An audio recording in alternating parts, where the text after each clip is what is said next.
But you can sit if you want to. I'll stand, I think. You might be able to hear me. I did write a few notes. Now, back in 1950, I was courting a girl in Adelaide for 2 years. And then I moved over to Perth to a job at the hospital, and got caught up with a nurse over there and married her. Came back to the Adelaide Children's Hospital. When that stint was over, Val was pregnant and I had no money, and heard about this little town called Edenhope, Western Victoria. So we took it. We arrived down here, and Val found that the toilet was down the backyard. And being a city girl, that didn't go down all that well. The hot water service was a coil through the stove. Anyway, I said to her, well, look, stick it out for 2 years, then we'll move on. Well, it was a very busy place, Edenhope. At a lovely hospital, 14 beds, and I was pretty happy. And so we settled in, and John arrived, and then the next thing was Paddy arrived, and then Tessie arrived, and then we found out what was causing them. Anyway, it was a wonderful place here. The community was just so wonderful. The hospital had a great committee and an auxiliary committee, and everything that I asked for was always provided.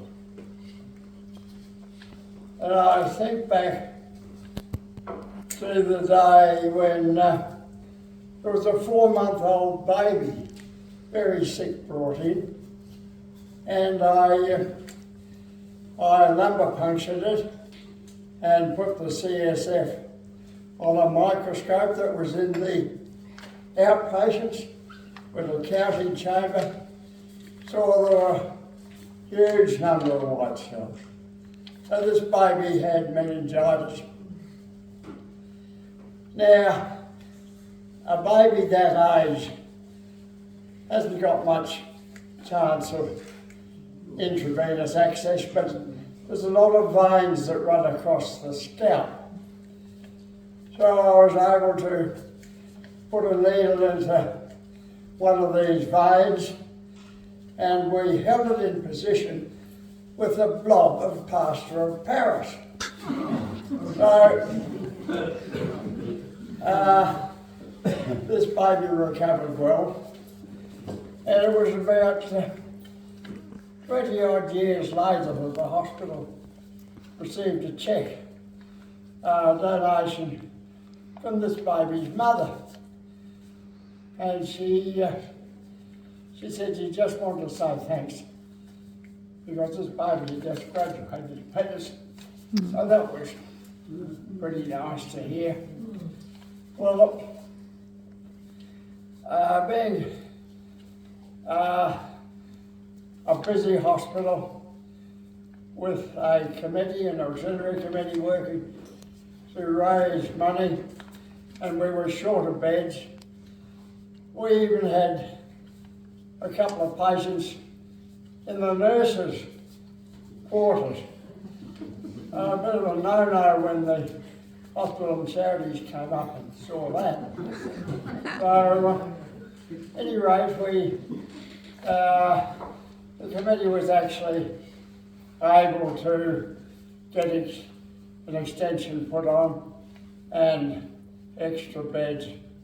Now they continued to work like that for a number of years, extending the number of beds that were available because we always seemed to be chronically short of beds. Now, the nursing staff were always so interested in helping to keep the place going. And when I think of those girls that operated as midwives, you know, they used to stay with a mother in several hours of painful labour. Then they'd give me a ring. I'd shoot down, catch the baby as it popped out. I used to get my name in the paper. Rarely did these midwives get any commendation. We delivered a lot of babies. There was one week that we delivered three sets of twins. There was Brian's, Farrelly, and who was the third lot? Brian, Farrelly, and Yes, well, I'm struggling too. Yeah, me too. Yes, but anyway. Was it the McDonald boys? Might have been Brett and later. Yes, well, there's Peter McLeish and Debbie, they were a bit separate, I'll tell you about them. Careful!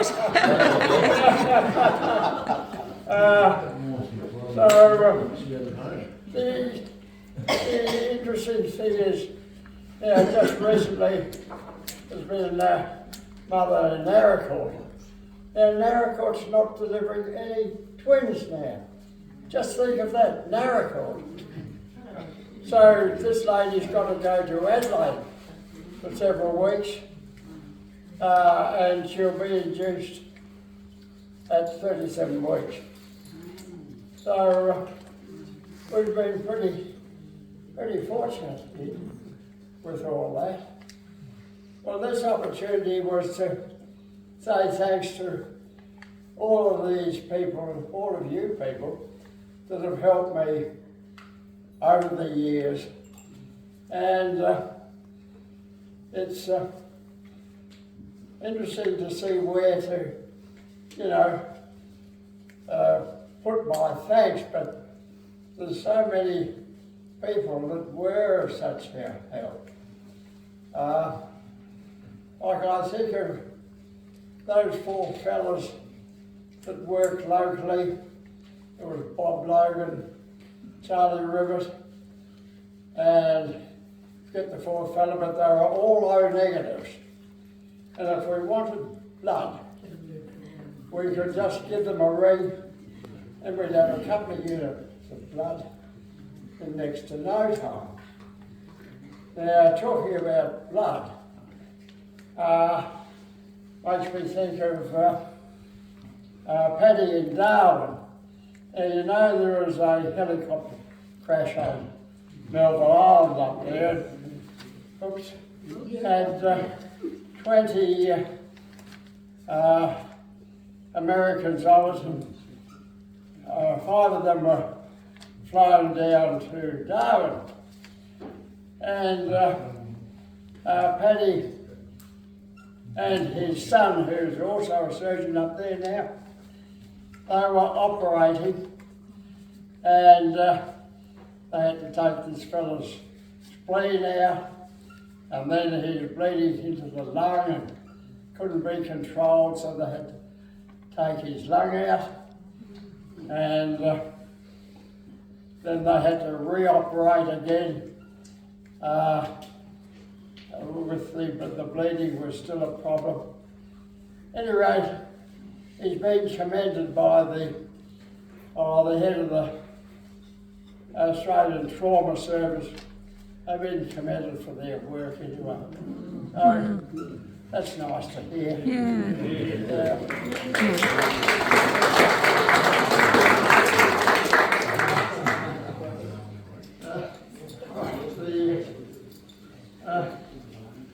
Talking about, I've explained how much I appreciate these midwives, and I'll tell you about my experience when I first came here was that Alice Burns was in labour. Many of you will remember Reuben Burns' wife. And anyway, Matron Thorley was here. And she rang up and said, "Oh, Alice had obstructed labour, you better come down." So I came down and baby's head was around the wrong way. So I anaesthetised Alice. In those days we used to pour ether onto her cloth. And so I passed the ether bottle over to Jean Thorley. And now, I'll tell you when to pour it on, to stop. And I went down the other end and put my hand in, was able to turn the baby and deliver it with forceps. And out came a healthy young Burns. Some of you would know him as Zachary Burns' brother. Yes. Well, in those days, we used to swap anaesthetics with the doctor at Garrote. I used to go up after I'd finished work, and the appendices that there was Dave Carden was there, had to operate it on. They were usually pretty terrible. The people up in Dave's area didn't believe in going to the doctor until about the fourth day, and then the appendix was usually ruptured. At any rate, after we'd done the job, we'd retire to Dave's next door and sit down in the kitchen, and his wife used to make pikelets. So we'd have pikelets and beer. And we'd confess our sins to each other. And I used to struggle to get home because I'd be tending to fall asleep on the way home from Garrote. At any rate,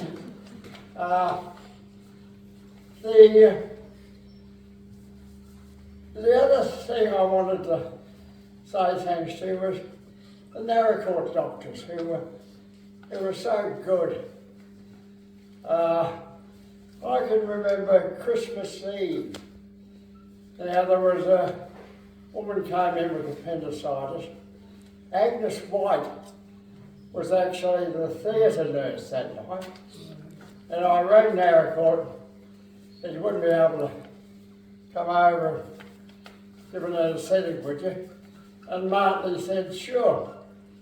Well, he left his family on Christmas Eve, came over, gave the anaesthetic, and then went home again.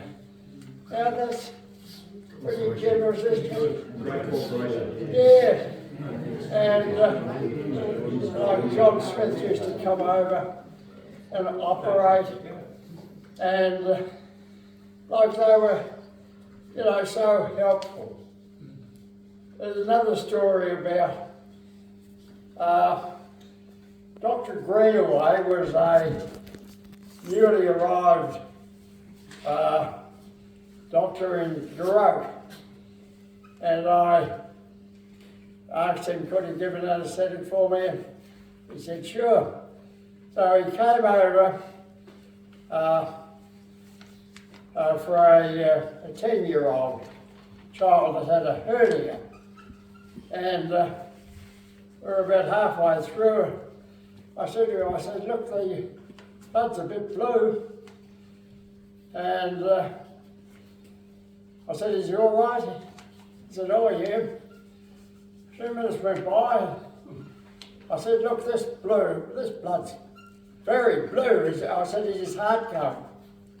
He said, wait a minute.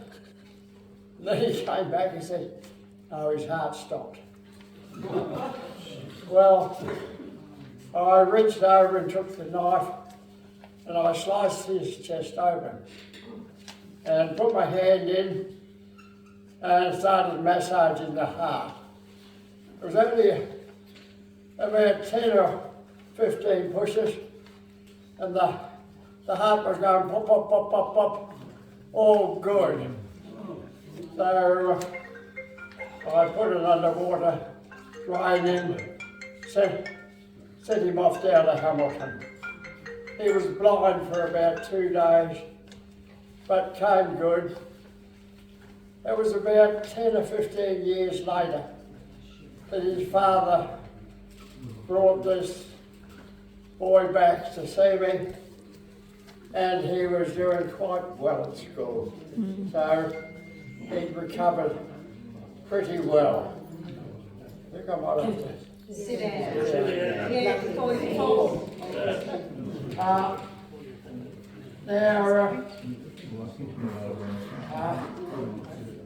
Thinking of like all the people that I wanted to thank, I believe in the afterlife, and I think there must be somebody up there, because so often I escaped, saved my bacon. So, anyway, that's just a little aside. Now, thinking of the receptionists I've had here, wasn't an easy job for them, and we had no appointment system. The people used to just roll up or be sitting out on the loft out the front. And any rate, it was Jack West's daughter was on the desk out the front. Now, there was a Basil Tierney, was a solicitor, that arrived just about the same time as I did, and we became pretty close friends. Now, Basil used to like to sit in the toilet up the back of this place in Lake Street it was, and he'd sit there with the sun coming in through an open door, and he'd read a book. Now, this particular morning, there was a family of redback spiders who also lived in that place. Now, they eyed this long pink thing hanging down in their picture and decided to attack. Well, I heard this commotion going on outside, and this poor girl, Jack West's daughter, was getting hammered by this. I've been bitten in the private parts and I need to be seen quick. And I could hear it, so anyway, I brought him in, popped him up on the couch. Oh hell, it didn't look good. Oh, swallowed the blue. He said, what are you going to do about it? I said, well, I suppose there's two alternatives. I could amputate, or you can wait a month and it'll just fall off. Don't be stupid, he said. So I gave him a charge of morphine, sent him down to the hospital. I delivered a baby to him about 12 months later. So I knew it all worked. Oh, God. Yeah. Well, I've running out of stories now, but it was a wonderful place to work in.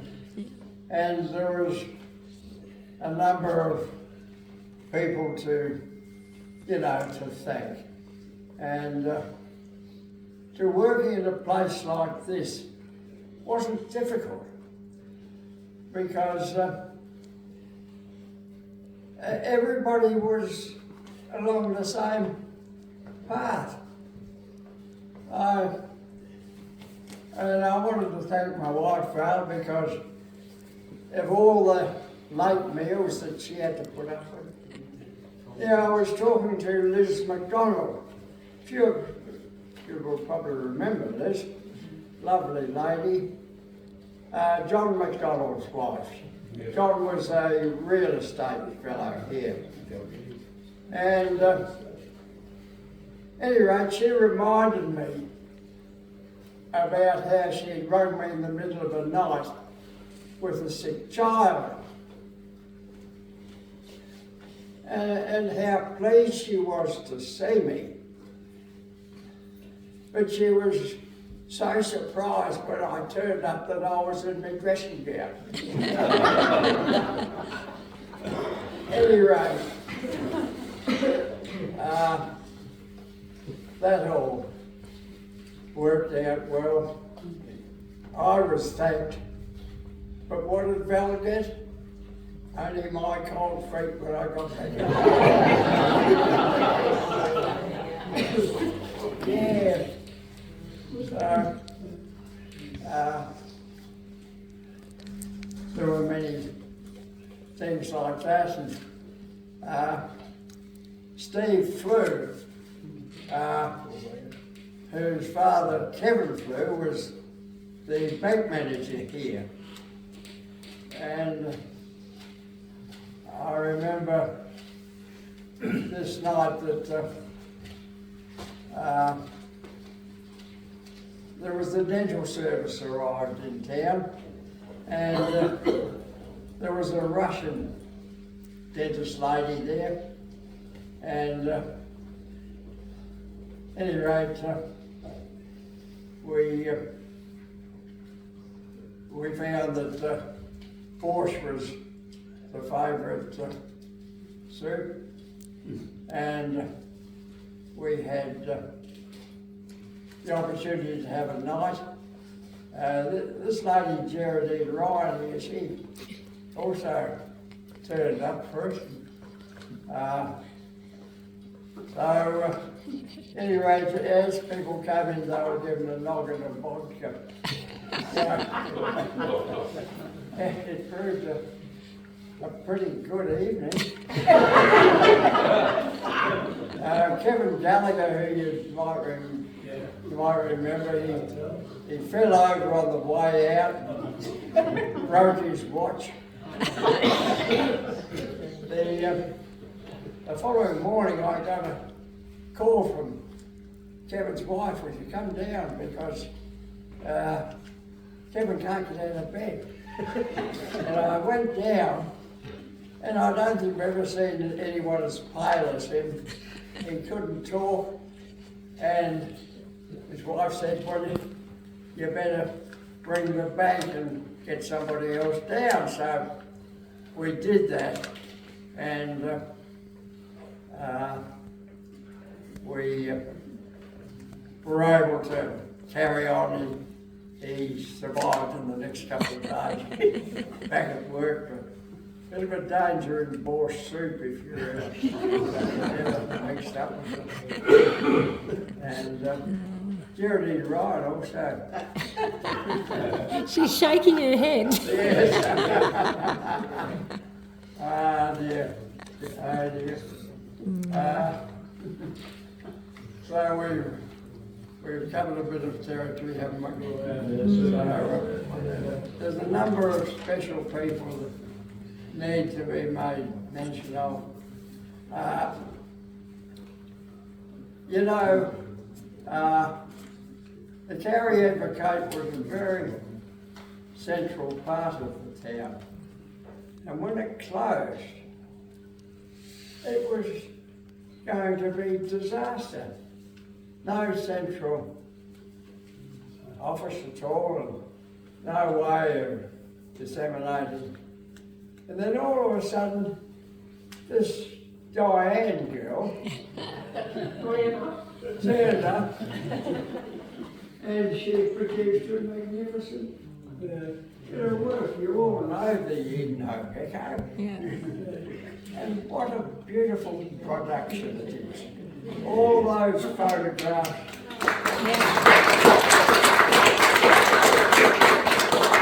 Now she deserves an award of some sort. You know, like to get it going, and the photography in it, all the sporting events. You know how parents love to see their photos of their kids. Well, and there's an advertising medium, so it's really good. Can I say something? I'm not the only person who takes the photos. Patrick Keeley and Fiona Baxter, they're brilliant photographers, and sometimes Christine Ball. I'm sure there's been others as well, so it's not just all my photos. Well, yes, but you produce them in the paper, and that's so marvellous, really. But it is a joy, that paper. So, can I commend you for the work that you've done? Thank you, Rob. Now, the other lady is this lady that's sitting on the floor there. Kath McDonald. What a glorious person she is. Think of all the exercise classes. You know, she set up a series of exercises classes for the after heart attack people. Now that was quite unique, you know, at the time. And those had come over from Narracourt because there was no similar facility around. So we are so grateful to you, Kath, for being here. Thanks. You know.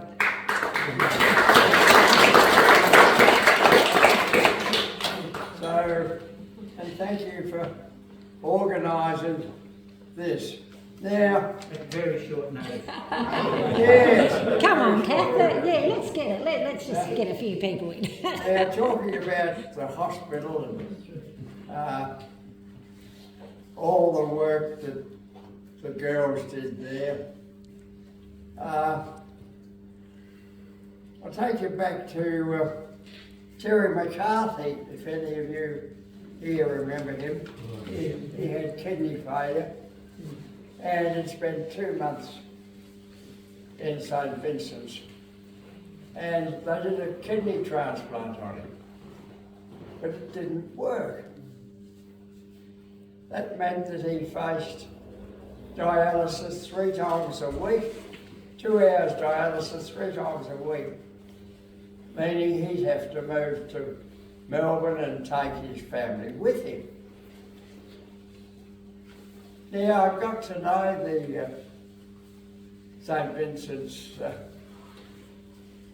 doctor down there, and I went and saw him and I said, how about setting a dialysis up used in the hospital at Eno? And he raised his eyebrows at that. We talked for a while, and eventually he said, I'll send an engineer up next week. So the engineer came up and tested the water, what was there. And then the boss down there said, look, he said, we'll go ahead with it. So the dialysis unit was installed. And then he said, now look, you've got to send down 5 nurses 1 week apart to learn how to operate this.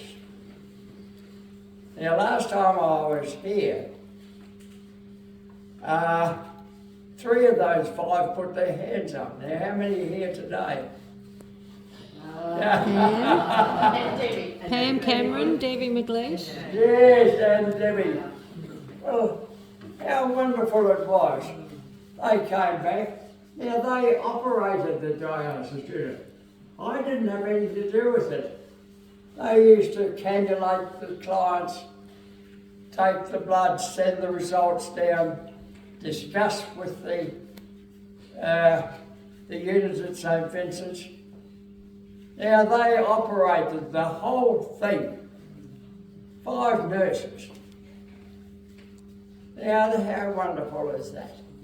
Now, it helped so many people here subsequent to Terry McCarthy. And I thought that it was probably one of the best things I did when I was here, was to get the dialysis units established, really. And what a great benefit was to those people. 3 times a week, 2-hourly stints. Think of what it saved them. And Terry McCarthy, he benefited because he was able to stay in Edenhope with his family. So that was pretty good. And I'm very pleased to say thanks to the girls here who did that work.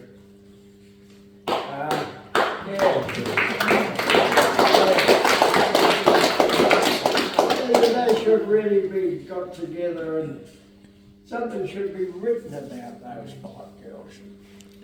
It's pretty unique business. Right. Yes. I'm here. Big one? I'm here, Barb McCarthy.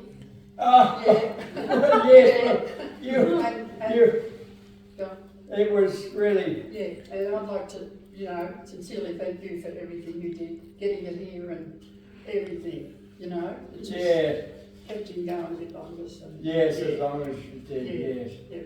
Yeah, thank you Thank for you very saying much.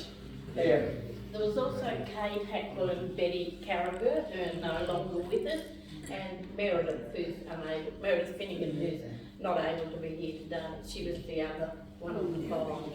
yes, well, look, I think it'd be worthwhile getting you 5 together and with the help of our lady down here. But it would be good to, I'll organise that. know about what you girls did for so long. I've got lots of paper clippings that you had too, haven't you? I beg your pardon? Pam's got lots of paper clippings, newspaper clippings about it. Ah, have you? So it's Barb. Yeah. Ah. Can you give us a little rundown of some of the more unusual operations you did? I'll give you a hint. The hair. And of course, I used to get these brainwaves every year. And the beauty of the hospital was that they were so tolerant with the. I went off and did hair transplants. Not very successfully, I might say. All spiky everywhere. And Have you got it? Have you got any of your clients from the hair transplants in this room? Do you think? Because not too many of them are successful. Successful with Jack Merritt. Oh God. Jack Merritt. yes, he was his hair survived longer than anything. But I went off and I did acupuncture. That's right. And came back and was seeing if I could do a bit of acupuncture, but I found that I could usually inject cortisone to that are more effective than my acupuncture anyway. And I'll tell you one interesting snippet. I had this lady, and I had put in the needles and hooked it up to this TENS machine that used to give a little tickle to the needles that were inserted. And it was a Friday night, and we were going to Melbourne. And I was busy, and Val was on to me about, got to get ready. And anyway, I had about 50 things to do. Anyway, I set off along the track, and I got about past Horsham. I suddenly realised that I hadn't disconnected this. Well, that didn't do the reputation much.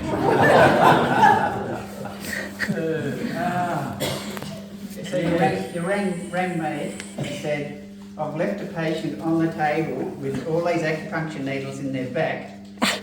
Could you go in there and remove the needles?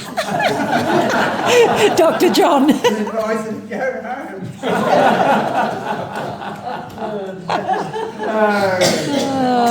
Yeah. And dabbled in a bit of hypnotherapy. Yes, I used to do a bit of that. Well, it was pretty marvellous, really. The professor at the Austin put out a invitation to country GPs to come down, and he would run a course in hypnotherapy for them. So I went down. Well, it was marvellous to be given the opportunity. He was the professor of psychiatry there. Hypnotherapy wasn't all that, it was a bit in for a dig at that stage. People were wondering about it. Anyway, yes, well, there was a number of benefits to it, but I'll tell you about the other thing that we were doing. Was that people that needed chemotherapy, we were, all the people locally were able to have chemotherapy. It was under the direction again of the unit at St. Vincent's. And any rate, this was a fellow from Lanku, and he used to vomit with his with the chemotherapy. And any rate, I thought I can fix this, so I hypnotised him, and he hypnotised quite deeply, and I was talking to the staff and saying, see, everything's going good. But anyway, the bugger's still up, it's still vomited everywhere. So my hypnosis might have put him to sleep and might have made him more comfortable, but it didn't stop the bugger vomiting.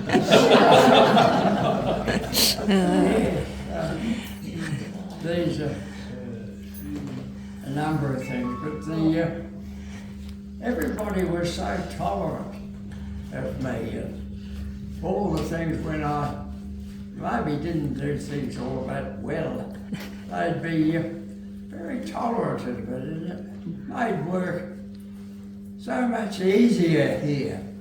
Like everybody was seemingly on the track, and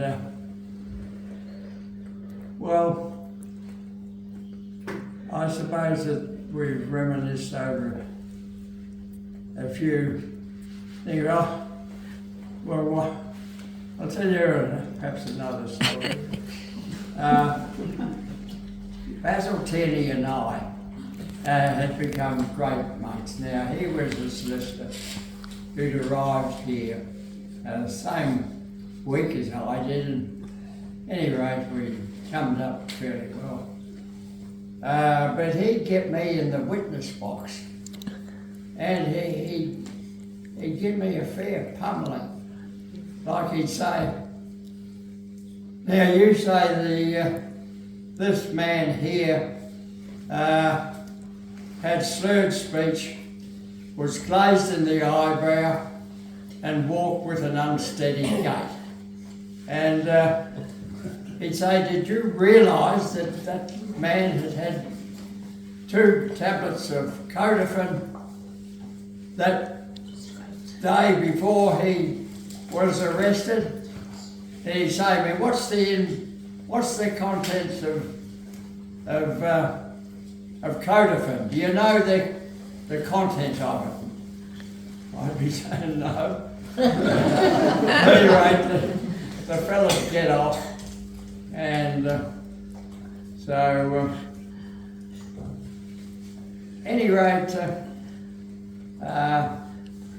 when Basil and Peter Cassidy, who remembers Peter Cassidy? Oh.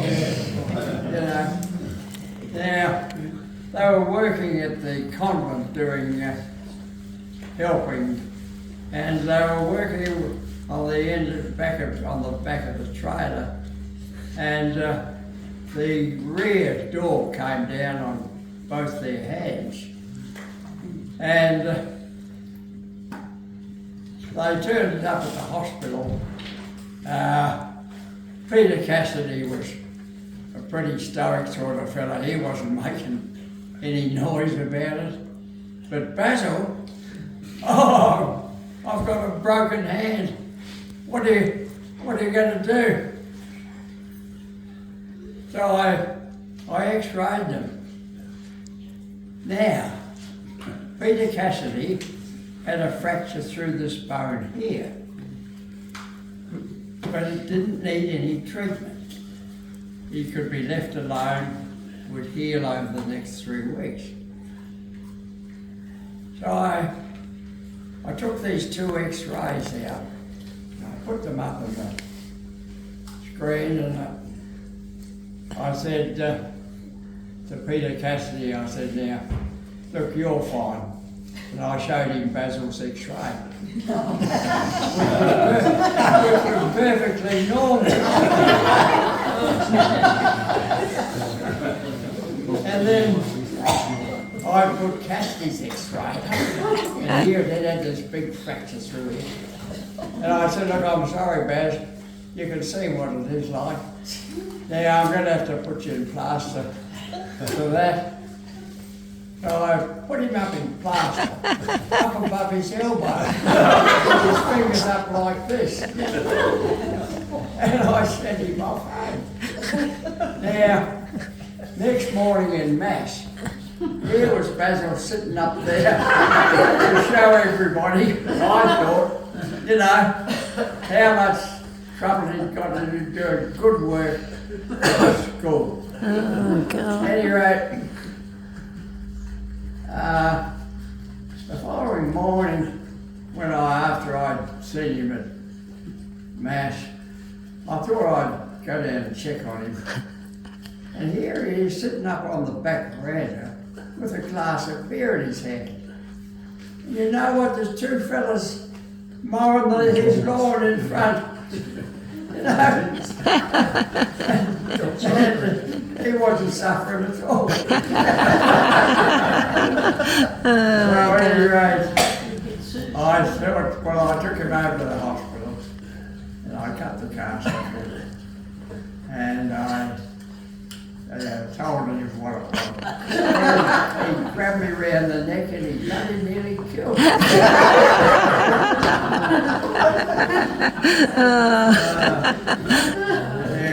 Oh, gosh. These were the days. Anyway, And what about life in the West? How's life in the West? yes, I should have gone on with that story. I told you that I was courting a girl in Adelaide for 2 years. And then I moved to Perth and left her behind. Well, I continued on with my life, married, 5 children, and she got married. She was a social service lady after becoming a kindergarten teacher, and she ended up in Perth. Now, we didn't hear anything of each other. Her husband died about 12 years ago, and Jack Hoffman, who was a mate of mine, had a write-up in the paper there because he'd done a lot of good work with setting up an eye institute in Perth. And Lorraine saw this and thought she wondered what had happened to Ron Bade.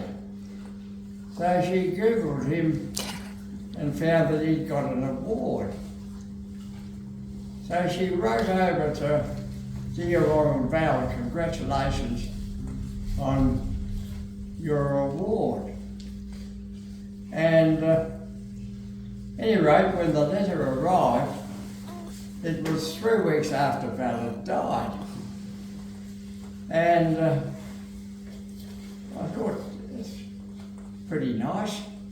So I got in touch with him, and I flew over, and I was going to stay for a week. At any rate, the week went to fortnight, months, to years. So I've stayed with this lovely lady for the last few years, and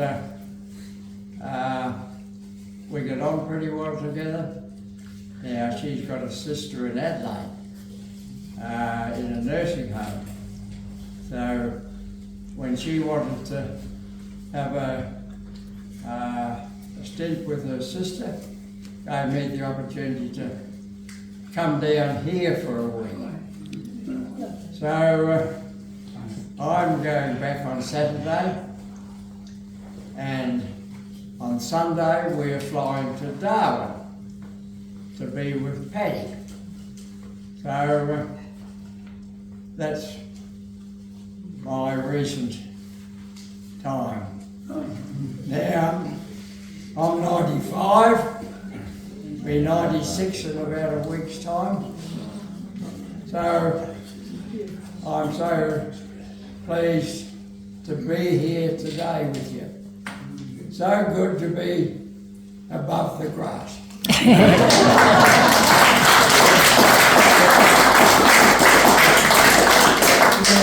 We could do an early happy birthday. Happy birthday to you. Happy birthday to you. Happy birthday, dear Octobate. Happy birthday to you. Hip hip. Hooray!